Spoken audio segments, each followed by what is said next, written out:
Some extension of time beyond the 2 minutes, but my name is Maria Luisa Palma, and thank you for this opportunity to discuss this very important safety issue. This is a continuation of the many speakers that have come before you over the last few years, and continuing the petition from parents in the community of 5,600 signatures who were advocating to return the school police assigned back in schools. Now, we are a formal stakeholder providing input to the local control and accountability plan, which is a requirement.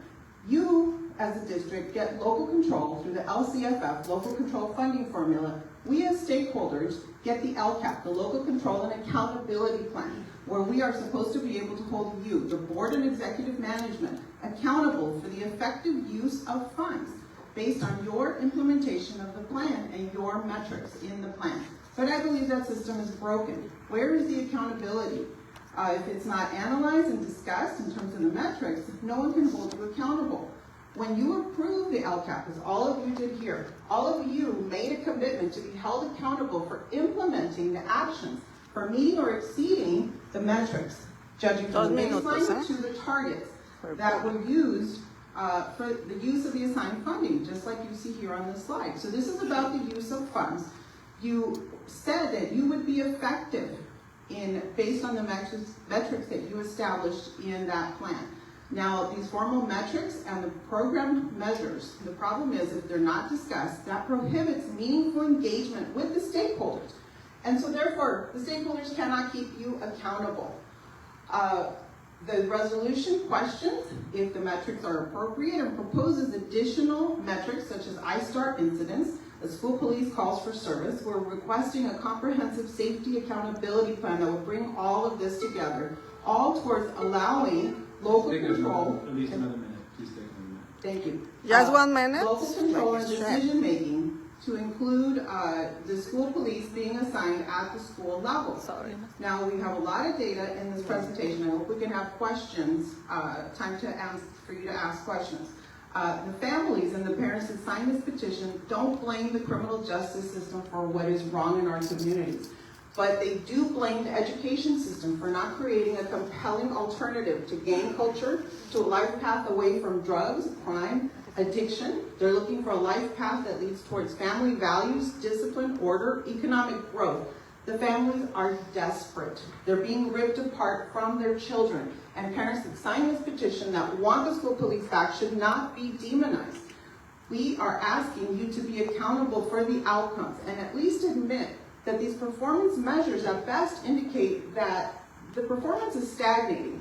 We hope that you can open the door to further discussions and ask what else can be done. First, we need accurate information, and I hope we can have a discussion on that. I ask that you move this resolution forward to the board agenda in 2 parts. First, to request additional data and transparency, additional information on LCAP metrics and outcomes to the community, which we shouldn't have to ask for, to allow for more discussions in depth. Secondly, then once we have the information, to bring that for a vote of the board, to allow the schools to have the discretion to select officers assigned to the inside of secondary campuses. So, Mr. McLean, is that correct, that the board can ask questions since this is an item that is agendized? Yes. And we can have a discussion about the data here. That's correct. Once an item is placed on the board agenda, it can be discussed back and forth on the board if they wish. Okay, well, I have lots of information here. I'll wait for your questions. I hope we can have a discussion. Yeah, so there are the board members that have any questions to the presentation or the information here? Stop? Yeah.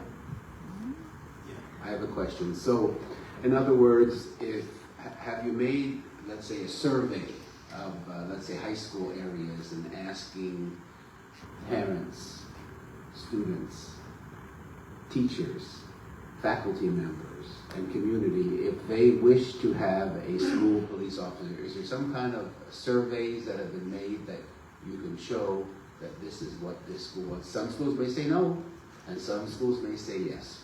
Well, as part of the community, we don't have access to teachers or administrators or parents. We can't contact them.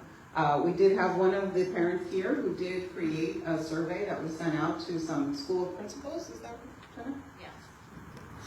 And she had presented that to you some months ago. But that was a very limited type of survey. Again, we don't have the capability to question people. We were out in the community when we presented the petition to the community members, and we had a very high response rate of yes. I mean, I will estimate, depending on the community, upwards of 80% of people said yes and signed without really much hesitation. So I would love to be able to do surveys. I would hope that you here would direct a survey. Okay, thank you for that. Thank you. Any other questions? So you don't care? Wow, because we have slides and slides and slides about your LCAP metrics that are formal required metrics in the local control and accountability plan. I am shocked to hear that no one has questions. I would really love to discuss some of this. One question for you. So with what you're sharing in your slides, how does the two combine or match or connect? How do you connect the two? Well, the local control and accountability plan is based va la señora on goals Que siempre se va. and actions. Every action says how it will be measured based on these metrics that are in a part of the plan that is called metrics. And it's basically on a grid. It has the baseline number, and then it has what the outcome is going to be in the different years, and then it also has a target year at the end. And so they're all measurements of what it's going to be at these different times. Then every action references additional progress measures. We've talked about, I have some of these information back here, these additional slides. And so every time the LCAP is revised, every year, there's supposed to be a place where the district answers how effective were the actions according to, as measured by the metrics that were in the plan as how that's going to be measured. My biggest concern is that, for example, back here, this is what gets presented to the Parent Advisory Committee, for example, and the DLAC. If you look at this, let's see, for 2.09, that metric, it's from the school experience survey question, I feel safe in the school, from the students. 64.3% in the most recent year said they feel strongly, levels 1 and 2, the highest two values. That's listed there as green, but that just means that it went up from the prior year, 63.5%. But if you look at it, the prior year was higher, 67.3. So really, it depends how long of a time you look at it to see how well are you doing. When you look at it from one year to the next, which is how the